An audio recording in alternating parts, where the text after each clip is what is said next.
पिछले 2 सालों में 2019 से 2021 तक भारत की इसरो ने जो रेवेन्यू जनरेट किया है, यानी कि जो अर्न किया है, वो है $35 मिलियन भारत की इसरो ने अर्न किया है, जो कि एक बहुत बड़ी अचीवमेंट कहलाई जा रही है इस पेंडेमिक के बावजूद, क्योंकि कोविड की वजह से तमाम मुल्क की जो कंडीशन थी बहुत ज्यादा स्वेर रही। इंडिया इस वक्त पाकिस्तान से स्पेस पावर इतनी बड़ी बन चुका है कि आप सोच नहीं सकते। अब यहाँ आधे लोग बोलेंगे यार यहाँ पर तो गटर खुले हुए हैं, यहाँ गाड़ियां नहीं चल रही। यही बात करने जाए थे वकार के हम इंडिया पे तनकीद करते हैं, हमारा रिवायती हरीफ है और हम जवाब देते हैं उनको बीइंग पैट्रियोटिक पाकिस्तानी, लेकिन कई बार हम दुश्मन की भी तारीफ करने पे मजबूर हो जाते हैं।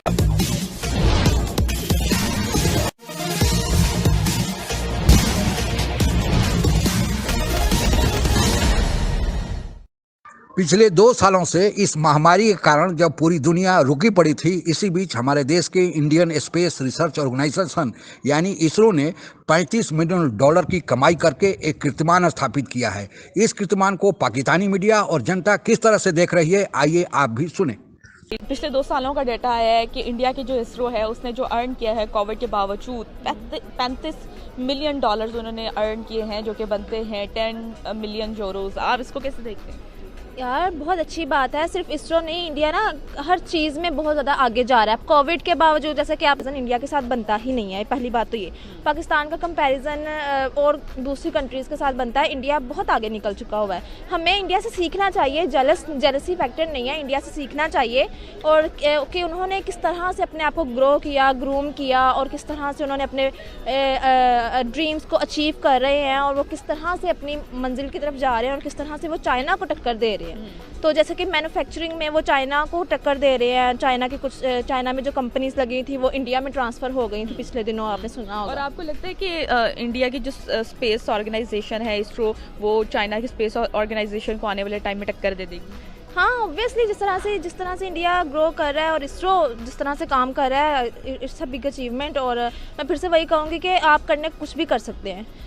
फील्ड में हो गया, आईटी फील्ड में हो गया, ईच एंड एवरी फील्ड में जो है इंडिया जो है वो लीड कर रहा है जस्ट बिकॉज ऑफ उनकी। इंडिया इस वक्त पाकिस्तान से स्पेस पावर इतनी बड़ी बन चुका है कि आप सोच नहीं सकते। अब यहाँ आधे लोग बोलेंगे यार यहाँ पर तो गटर खुले हुए हैं, यहाँ गाड़ियां नहीं चल रही। यही बात करने जाए थे वकार के हम इंडिया पे तनकीद करते हैं, हमारा रिवायती हरीफ है और हम जवाब देते हैं उनको बीइंग पैट्रियोटिक पाकिस्तानी, लेकिन कई बार हम दुश्मन की भी तारीफ करने पे मजबूर हो जाते हैं। वो हमसे आगे क्यों है साइंस एंड टेक्नोलॉजी में?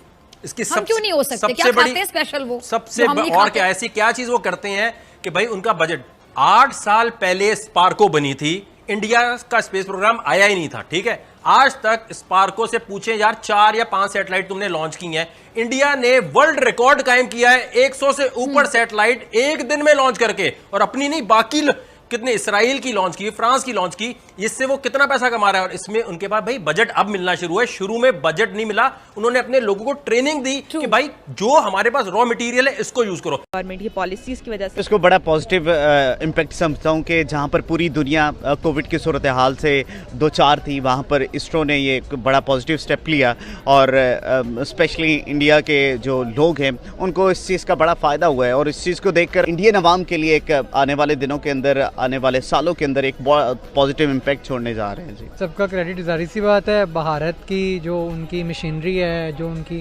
हुकूमत है उसी को जाएगा। जाहिर सी बात है हुकूमत ने ये सब कुछ करना होता है कि वो किस तरह से रेवेन्यू जनरेट करते हैं, कौन से प्रोजेक्ट्स लाते हैं और क्या क्या करते हैं। सही हो गया। अच्छा सर, वहीं पाकिस्तान की बात करें तो पाकिस्तान के स्पार्को कहाँ पर स्टैंड कर रही है, क्या देखते हैं? मेरे ख्याल से कंपैरिजन बनता नहीं है, हम कंपैरिजन करने लग जाते हैं। इंडिया एक कंट्री है, अच्छी कंट्री है, अगर वो मेहनत कर रहे हैं और उन्हें उसका फल भी मिल रहा है तो अच्छी बात है। पाकिस्तान को इससे लेना चाहिए। कंपैरिजन मैं तो नहीं करूँगा कभी भी।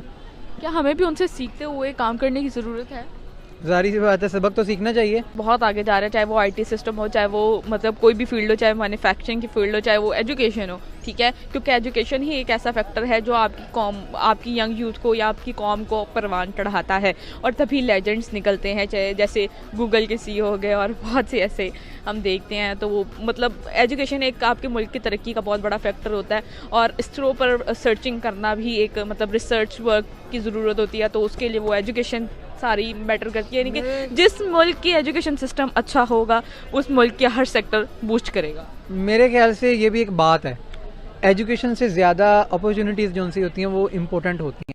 इसरो के प्रमुख या चेयरमैन का पद इतना महत्वपूर्ण माना जाता है कि वह सीधे अपनी बात प्रधानमंत्री को कह सकता है। इसकी स्थापना 1962 में हमारे देश के मशहूर वैज्ञानिक विक्रम साराभाई के देखरेख में बेंगलुरु में किया गया था। इसरो ने अपना पहला सैटेलाइट आर्यभट्ट बनाया था, जिसे अप्रैल 1975 में सोवियत संघ के स्पेस लॉन्च व्हीकल द्वारा भेजा गया था। उस समय हमारे देश में सैटेलाइट को अंतरिक्ष में स्थापित करने की क्षमता उपलब्ध नहीं थी।